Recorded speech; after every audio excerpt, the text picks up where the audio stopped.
ल्हासा की ओर नामक पाठ में लेखक ने प्रथम तिब्बत यात्रा की थी। उन्होंने 1929 से 1930 में नेपाल के रास्ते से यह यात्रा की थी। उस समय भारतीयों को तिब्बत की यात्रा की अनुमति न होने के कारण लेखक ने यह यात्रा भीख मंगे के वेश में की थी। उन्होंने इस पाठ में ल्हासा की ओर की जाने वाली यात्रा का वर्णन किया है। तो दोस्तों, अपनी कुर्सी की पेटी बांध लो, क्योंकि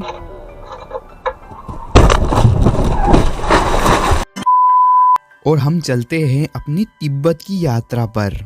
लेखक ने अपनी तिब्बत यात्रा नेपाल तिब्बत मार्ग से की थी, क्योंकि तब फरी कलिपोंड का रास्ता नहीं खुला था। इस रास्ते से हिंदुस्तान की वस्तुएं भी तिब्बत जाती थी। यह एक व्यापारिक तथा सैनिक रास्ता था। इन पर जगह जगह फौजी चौकियां और किले बने हुए थे, जिसमें चीन की सेनाएं रहती थी, और कुछ किलों में तो किसानों ने अपना डेरा ही जमा लिया था। लेखक ऐसे ही एक पुराने किले के पास चाय पीने के लिए रुके थे। तिब्बत में यात्रियों के लिए कुछ अच्छी बातें थी तो कुछ तकलीफें भी थी। यहाँ जाति पाति, छुआछूत, पर्दा प्रथा जैसी कुरीतियां नहीं थी। लोग अपने घरों को खुला रखते थे, और यहाँ तक कि यहाँ की बहुएं और उनकी सासें यात्रियों को या अपरिचित को भी चाय बनाकर दे देती थी। और यदि यात्रियों को कुछ संदेह हो तो वे अपनी चाय खुद बनाकर पी सकते थे। उस चीन के पुराने किले से जब चाय पीकर लेखक आगे चलने लगे तो उन्होंने भिखारी को 2 चींटे दे दी। थोड़ला के आखिरी गांव में उनके मित्र सुमित के जान पहचान के लोग मिले। इस कारण लेखक को ठहरने की अच्छी जगह मिल गई थी। परंतु 5 साल बाद लेखक वापस से तिब्बत की यात्रा भिखारी के वेश में करते हैं, और इस बार लेखक घोड़े पर सवार होकर आए थे, और इस बार उन्हें कोई भी रहने के लिए जगह नहीं मिली और उन्हें एक निर्धन झोपड़ी में रात बितानी पड़ी।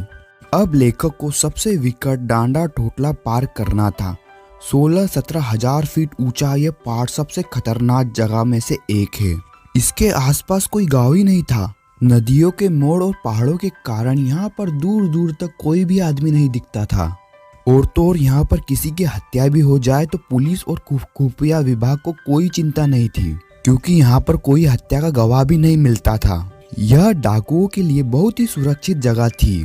डाकू पहले तो व्यक्ति को मार देते हैं, उसके बाद उसको लूटते हैं। हथियार का कोई कानून ना होने के कारण यहाँ पर लोग हथियार लेकर घूमते हैं, और यदि डाकू उन्हें नहीं जान से मारे तो पूरे रास्ते में उन्हें जान का खतरा ही बना रहता था। लेखक और उसके साथी भीख मंगों के भेष में थे। जान का खतरा होते ही वे भीख मांगने लग जाते थे। पहाड़ पर सामान के साथ चलना कठिन था, इसलिए लेखक ने 2 घोड़े लिए और चलने लगे। दोपहर तक वे डंडे पर पहुंचे, जो 17-18 हजार फीट ऊंचा था। यहाँ पर दोनों तरफ पहाड़ थे। इसमें कुछ पर बर्फ थी तो कुछ पर बर्फ नहीं थी। न हरियाली थी। सबसे ऊंचे स्थान पर देव स्थान था, जिसे कपड़े और झाड़ियों से सजाया गया था। अब लेखक को उतराई की ओर चलना था। लेखक के साथ उसके 1-2 साथी और चल रहे थे। वे सब बिछुड़ गए, क्योंकि लेखक का घोड़ा धीरे चल रहा था। लेखक उन सब से बहुत पीछे रह गए थे। इसी बीच वह रास्ता भटक कर कहीं और चले गए, फिर वापस रास्ते पर लौट आए। वह 4 बजे के करीब लटकोर पहुंचे, जहां उनका जानकार यानी उनका दोस्त सुमित उसकी राह देख रहा था। वह बहुत गुस्से में था, पर सारी बात जानने पर उसका क्रोध शांत हो गया। लटकोर में वह अच्छी जगह पर रुके। यहाँ पर उन्होंने चाय, सत्तू और गरम गरम तुप्पा खाया। अब लेखक तीड़ी के विशाल मैदान में थे, जो पहाड़ों से घिरा हुआ एक टापू जैसा दिखाई दे रहा था, जिसमें दूर से एक छोटी सी पहाड़ी मैदान के भीतर दिखाई पड़ती है। उसी समाधि का नाम है तीड़ी समाधि गिरी। आसपास के गांव में भी सुमित के बहुत सारे यजमान थे, यानी कि जान पहचान के लोग थे। सुमित उनसे मिलना चाहता था, लेकिन लेखक ने उसे जाने से मना कर दिया और पैसे का लालच देकर उसे यात्रा करने के लिए कहा, और फिर वो यात्रा के लिए आगे बढ़े। अगले दिन लेखक सुमित के साथ 10-11 बजे निकले और उन्हें तेज धूप का सामना करना पड़ा। वे लगभग 2 बजे सूरज की तरफ मुंह करके चल रहे थे। सुमित के परिचित तीड़ी में भी थे, लेकिन वह एक और यजमान से मिलना चाहता था, इसलिए आदमी मिलने का बहाना कर शेखर विहार की ओर चलने के लिए कहा। तिब्बत की जमीन बहुत अधिक छोटे बड़े जमींदारों में बटी हुई है। इन जागीरदारों का बहुत अधिक हिस्सा मराठों के हाथ में है। जिसमें वे लोग मजदूरी से खेती करते थे। शेखर की खेती के मुखिया बिच्छू बड़े ही भद्र व्यक्ति थे। वह लेखक से बहुत ही प्रेम से मिले।